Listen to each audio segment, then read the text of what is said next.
ओम नमो भगवते वासुदेवाय। मोहिनी एकादशी व्रत वैशाख मास की शुक्ल पक्ष की जो एकादशी होती है उसे मोहिनी एकादशी कहा जाता है। धर्मराज युधिष्ठिर बोले कि हे कृष्ण, वैशाख माह की शुक्ल पक्ष की एकादशी का नाम क्या है तथा इसकी क्या कथा है, इसका व्रत करने की कौन सी विधि है, सो विस्तार पूर्वक कहिए। श्री कृष्ण भगवान बोले कि हे धर्मनंदन, मैं एक कथा कहता हूँ जिसको महर्षि वशिष्ठ ने श्री रामचंद्र जी से कहा था। और श्री रामचंद्र जी बोले कि हे गुरुदेव, आप मुझसे कोई ऐसा व्रत कहिए जिससे समस्त पाप और दुख नष्ट हो जावे। महर्षि वशिष्ठ बोले कि हे राम, आपके नाम के स्मरण मात्र से ही मनुष्य पवित्र हो जाता है, इसलिए आपका यह प्रश्न लोक हित में आवश्यक होगा। वैशाख माह के शुक्ल पक्ष में जो एकादशी होती है उसका नाम मोहिनी है। इस एकादशी का व्रत करने से मनुष्य के समस्त पाप तथा दुख छूट जाते हैं। इस व्रत के प्रभाव से प्राणी मोह माया के जाल से छूट जाता है। अतः हे राम, इस एकादशी का व्रत दुखी मनुष्यों को आवश्यक ही करना चाहिए। इस एकादशी के व्रत से मनुष्य के समस्त पाप एवं दुख नष्ट हो जाते हैं। अब आप इसकी कथा सुनिए।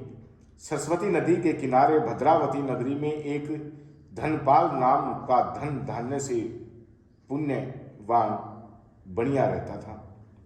वह अत्यंत धर्मात्मा था और विष्णु का भगत था। उसने अपने नगर में अनेकों भोजनालय, प्याऊ, कुएं, तालाब, धर्मशालाएं आदि बनवाई थी। उसने सड़कों के किनारे अनेक वृक्ष लगवाए थे। उस वेश्या के 5 पुत्र थे। उसका सबसे बड़ा पुत्र अत्यंत पापी था। वह दूसरों की स्त्रियों के साथ भोग विलास करता था। वह महान नीच व्यक्ति था और देवता पितृगण आदि को नहीं मानता था। वह अपने पिता के धन को बुरे व्यसनों में खर्च किया करता था, बुरे कर्मों में खर्च किया करता था। इस पर उसके पिता, भाइयों तथा कुटुंब ने उसे घर से बाहर निकाल दिया और उसकी निंदा करने लगे।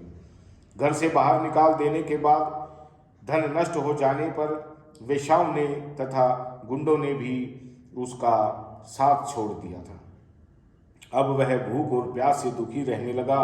अब उसने चोरी करने का विचार किया और रात्रि में चोरी करने लगा। एक दिन वह चोरी करते हुए पकड़ा गया और राजा ने उसे कारागार में बंद कर दिया। कारागार में राजा ने उसको बहुत दुख दिए और उससे नगर छोड़ने को कहा। अंत में वह दुखी होकर नगरी को छोड़कर चला गया और जंगल में रहने लगा। वह बहेलिया बन गया और धनुष बाण से पशु पक्षियों को मार मार कर लाने लगा। एक दिन वह पापी भूख और प्यास से व्याकुल होकर खाने की खोज में निकल पड़ा और कौटिन्य ऋषि के आश्रम पर जा पहुंचा। उस समय वैशाख का महीना था। कौटिन्य ऋषि गंगा स्नान करने आए थे। उनके भीगे वस्त्रों के छींटे मात्र से इस पापी को कुछ शुद्ध बुद्धि प्राप्त हुई। वह पापी मुनि के पास जाकर हाथ जोड़कर उनसे कहने लगा कि हे मुनि, मैंने अपने जीवन में बहुत से पाप किए हैं।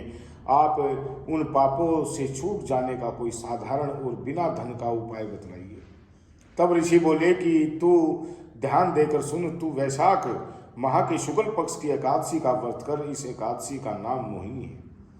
इसका व्रत करने से तेरे समस्त पाप नष्ट हो जाएंगे। मुनि के वचनों को सुनकर वह बहुत खुश हुआ और मुनि की बतलाई हुई विधि के अनुसार उसने मोहिनी एकादशी का व्रत किया।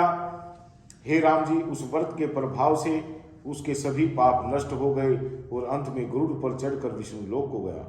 इस व्रत से मोह आदि भी नष्ट हो जाते हैं। इसके मातम के श्रवण एवं पठन से 1 सहस्त्र गोदान के बराबर पुण्य मिलता है। बोले विष्णु भगवान की जय। अब कथा का सार यह है कि मनुष्य को सदैव संतों का संग करना चाहिए, बुरे कर्म नहीं करने चाहिए। संतों की संगति से प्राणी को न केवल सद्बुद्धि प्राप्त होती है बल्कि उनके जीवन का उद्धार हो जाता है पापियों की संगति प्राणी को नरक ले जाते हैं। ऐसे दुष्ट एवं पापी संकट पड़ने पर भी साथ छोड़ देते हैं और तब व्यक्ति स्वयं को नितांत अकेला पाता है। तब भी कौटिन्य ऋषि जैसे सज्जन ही उन्हें सद्मार्ग बताते हैं।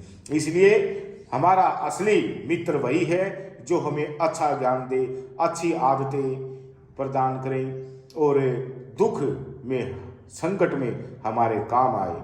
बोलिए विष्णु भगवान की जय।